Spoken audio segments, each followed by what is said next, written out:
నమస్తే అండి.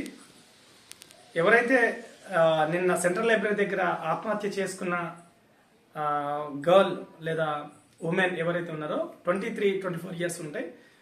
సో ప్రబలిక మరణం చాలా తీవ్రంగా కలిసివేసింది. చాలా బాధాకరమైనటువంటి విషయం.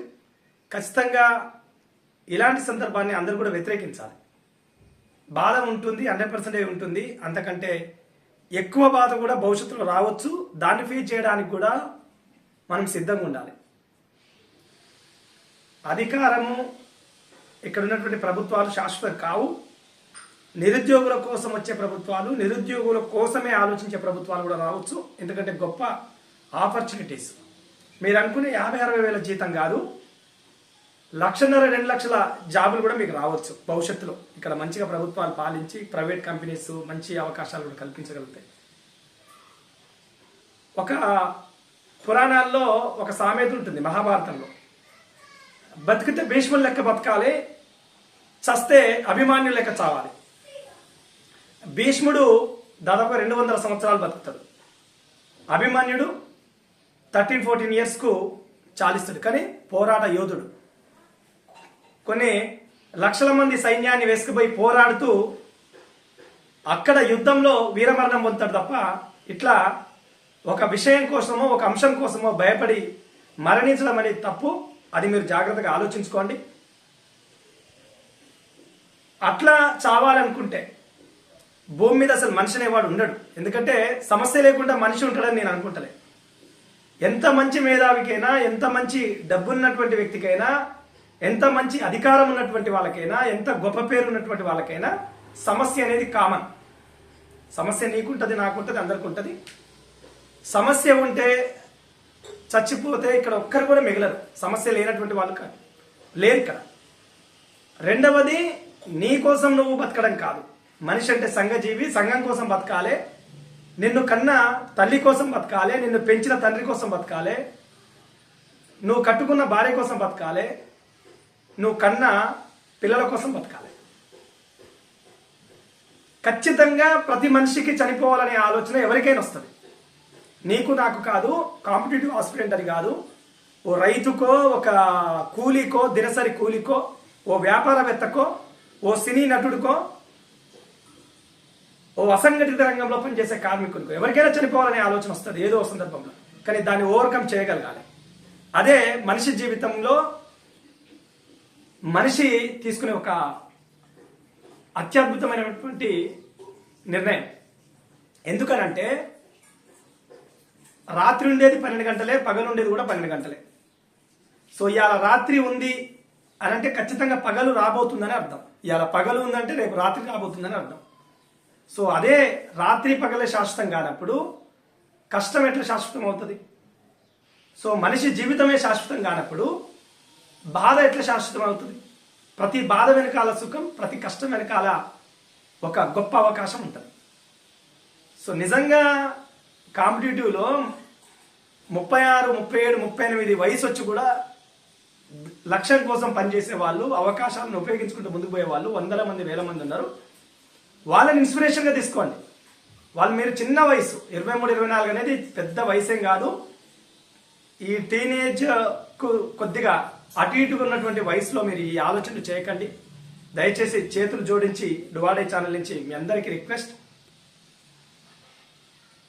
జీవితాన్ని ఎదురించాల్సింది, పోరాడాల్సింది ఇంకా చాలా ఉంది. ఇదే కష్టం కాదు, ఇంతకంటే పెద్ద కష్టం కూడా వస్తుంది జీవితంలో. దాన్ని కూడా ఫేస్ చేయడానికి రెడీగా ఉండండి. మేము ఈ ఆత్మహత్యలు, ఈ సూసైడ్స్ సంబంధించి, లేకపోతే దీన్ని రాజకీయం చేసే అంశాలకు సంబంధించి, దీన్ని మార్కెటింగ్ చేసే అంశాలకు సంబంధించి తీవ్రంగా వ్యతిరేకిస్తా. నేను దీన్ని మీ మరణం అభిమన్యుని మరణం లెక్క ఉండాలి, మీ జీవనం భీష్ముని లెక్క ఉండాలి. మళ్ళీ ఒకసారి చెప్తున్నా, బతుకుతే భీష్ముని లెక్క బతకండి, చస్తే అభిమన్యుని లెక్క చావండి తప్ప ఈ పిరికి ఆలోచనలు మీ మెదల్లో నుంచి బయటికి తీసేయండి. మిమ్మల్ని కంప్లీట్గా ఒక నిస్తేజానికి, మిమ్మల్ని ఒక మైండ్ సెట్ని ఒక సంకుచితమైనటువంటి భావనకు తీసుకొచ్చే పరిస్థితులు మీకు మాత్రమే కాదు, ఇక్కడ ఉన్నటువంటి అందరికీ ఉన్నాయి. ఈ సమస్యలు అందరివి. ఈ సమస్యకు చూసి మరణిస్తే ఈ భూమి మీద బతికే వాళ్ళ సంఖ్య చాలా తక్కువ. సమస్య కామన్. ఎర్రగా బుర్రగా కనిపించే బాలయ్య సార్కు ఏ సమస్య లేదని అనుకోవద్దు. పొద్దున్నే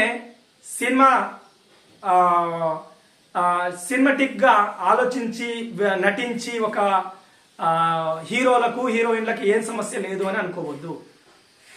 పొద్దున్నే నాగలి దున్నే రైతుకు ఏ సమస్య లేదని అనుకోవద్దు. పొద్దున్నే కూలికి పోయే దినసరి కూలికి ఏ సమస్య లేదని అనుకోవద్దు. ప్రతి ఒక్కరికి సమస్య ఉంది. ప్రతి ఒక్కరికి కూడా చనిపోవాలనే ఆలోచన ఏదో ఒక టైంలో వస్తుంది. బట్ దాన్ని ఓవర్కమ్ చేయండి. అక్కడ ఉండిపోవద్దు. ఖచ్చితంగా మీకు మంచి భవిష్యత్తు ఉంది. మీరు ఒక గొప్ప చదువు అనే ఆయుధం మీకుంది. ఒక మెదడుని తెలివిగా ఆలోచింపచేయగల శక్తి ఆ చదువుకుంది. ఒక కమిట్మెంట్, ఒక డెడికేషన్, ఒక పర్సెవరెన్సీ, ఒక హార్డ్ వర్క్ నేచర్ అనేది ఇక్కడ మీకు అలవాటైంది. ఎలా అయినా బత్తరు, ఎట్లనైనా బత్తరు, అందరికంటే మంచిగా బత్తరు. నమ్మండి. మీకంటే ఎక్కువ వైఫల్యాలు చూసినోని అనుభవంతో చెప్తున్నా. డెఫినెట్లీ మీకంటే మంచిగా భవిష్యత్తులో ఎవరు ఉండరు. సో ఎట్ ద స్టేజ్ అంటే ఈ 23, 24 కాదు, ఒక్కొక్కరికి 25 దగ్గర దాకొచ్చు, ఒకరికి 26 దగ్గర, ఒకరికి 35 దగ్గర దాకొచ్చు, ఒకరికి 40 దగ్గర దాకొచ్చు, ఒకరికి 45 దగ్గర దాకొచ్చు, ఒకరికి 60 దగ్గర దాకొచ్చు.